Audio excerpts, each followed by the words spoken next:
आज हम इकाई 10 जीवों में उत्सर्जन से संबंधित अभ्यास प्रश्नों को हल करेंगे। प्रश्न संख्या 1 है, नीचे दिए गए कथनों के आगे सत्य अथवा असत्य लिखिए। जैसे पसीना उत्सर्जी पदार्थ है, तो उत्सर्जी पदार्थ कहते किसे हैं? जो हमारे शरीर के लिए हानिकारक होते हैं, अनावश्यक होते हैं। ऐसे पदार्थों को शरीर से बाहर निकालने की प्रक्रिया को उत्सर्जन कहते हैं। तो हमारे शरीर से पसीना निकलता रहता है, यानी ये उत्सर्जी पदार्थ है। तो ये कथन कैसा हो जाएगा? हमारे लिए सत्य हो जाएगा। तो यहां पे हमने लिख दिया सत्य। फेफड़े उत्सर्जी अंग नहीं है, ये गलत लिखा है। फेफड़े हमारा क्या उत्सर्जी अंग है। हमारे शरीर में जो प्रमुख उत्सर्जी अंग है वो वृक्क है ना, जिसको गुर्दा या किडनी बोलते हैं। इसके अतिरिक्त त्वचा, फेफड़े हुए, यकृत हुआ, बड़ी आंत हुआ, ये भी हमारे शरीर से अनावश्यक पदार्थों को निकालने का काम करते हैं। तो फेफड़े हमारे उत्सर्जी अंग हैं। तो ये कथन लिखा नहीं है, तो क्या हो जाएगा? हमारा असत्य हो जाएगा ये। तीसरा, वृक्कों से यानी किडनी से रक्त छन्ने के बाद मूत्र वाहिनियों से होता हुआ मूत्राशय में एकत्रित होता रहता है। तो ये जो कथन लिखा गया है ये बिल्कुल सही यानी सत्य है। मूत्र अम्लीय नहीं होता है, तो ये जो कथन है वो गलत है। मूत्र हमारा जो होता है वो हल्का अम्लीय होता है।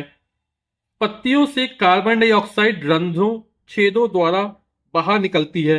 तो ये जो कथन है हमारा वो सत्य है। प्रश्न संख्या 2, आप सबने देखा होगा कि कुछ पेड़ों जैसे मदार, कनेर, महुआ आदि पत्तियों या तनों को तोड़ने पर दूध जैसा सफेद चिपचिपा पदार्थ निकलता है। ये पौधों से निकलने वाले उत्सर्जी पदार्थ हैं।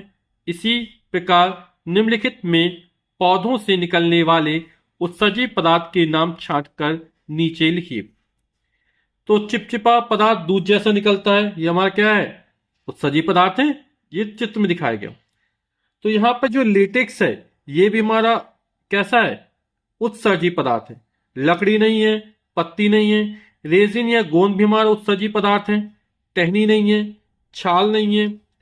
फिर टैनिन भी उत्सर्जी पदार्थ है और हींग भी हमारा उत्सर्जी पदार्थ है। तो इनको यहां पर लिख देंगे।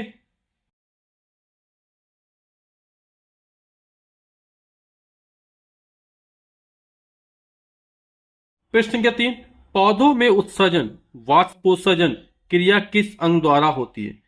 तो पौधों में जो उत्सर्जन की बात करें तो उत्सर्जन पौधों में पत्तियों के द्वारा भी होता है, तनों के द्वारा भी होता है, छालों के द्वारा भी होता है ना। इसके लिए पौधे में कोई विशेष अंग नहीं होते। तो यहां पर ये वाष्पोत्सर्जन की बात करें तो वो रंध्रों या स्टोमेटा के द्वारा होता है। तो इसमें लिख देंगे हम रंध्र या स्टोमेटा। और ये जो वाष्पोत्सर्जन की दर नापी जाती है ना, इसके लिए उपकरण इसको बोलते हैं पोटोमीटर। कौन सा उपकरण है? पोटोमीटर है, जो वाष्पोत्सर्जन की दर को नापता है। नोट लिखा है, कुछ पौधों की पत्तियों पर प्रातः काल में जल की बूंदें दिखाई देती हैं। इन बूंदों में अनावश्यक जल तथा लवण होते हैं। इस प्रकार के उत्सर्जन को बिंदु स्राव कहते हैं। तो यहां पर आपको यहां पर ये पानी की बूंदें नजर आ रही हैं, है ना। ये क्या कहलाता? बिंदु स्राव कहलाता। पत्तियों बिंदु स्राव का ही चित्र दिखाया गया है। फिर सुमिलित कीजिए जंतु उत्सर्जी अंग। तो मनुष्य, और मनुष्य का जो प्रमुख उत्सर्जी अंग है वो वृक्क है। फिर चपटे क्रमी का जो आदि वृक्क होता है, तो इसमें लगा दिया। केंचुओं के लिए उत्सर्गिकाएं होती हैं, उत्सर्जी अंग। अब बचा कीट, तो कीट मैल पीघी नलिकाएं। प्रश्न के पास सही शब्द लिखिए। जंतु उत्सर्जी पदार्थ, तो मछलियां और स्पंज, इसमें जो उत्सर्जी पदार्थ होता है वो हमारा होता अमोनिया। सीपी घोंगा, इसमें होता अमीनो अम्ल। मनुष्य स्तनधारी, इसमें होता है यूरिया। और पक्षी छिपकली में यूरिक अम्ल होता है। नामांकित कीजिए। ये हमारा उत्सर्जन तंत्र का चित्र दिखाया जा रहा है। यहां पर ये जो है वो वृक्क है और ये हमारा जो है वो मूत्राशय है। तो वृक्क हो गया, ये मूत्राशय हो गया।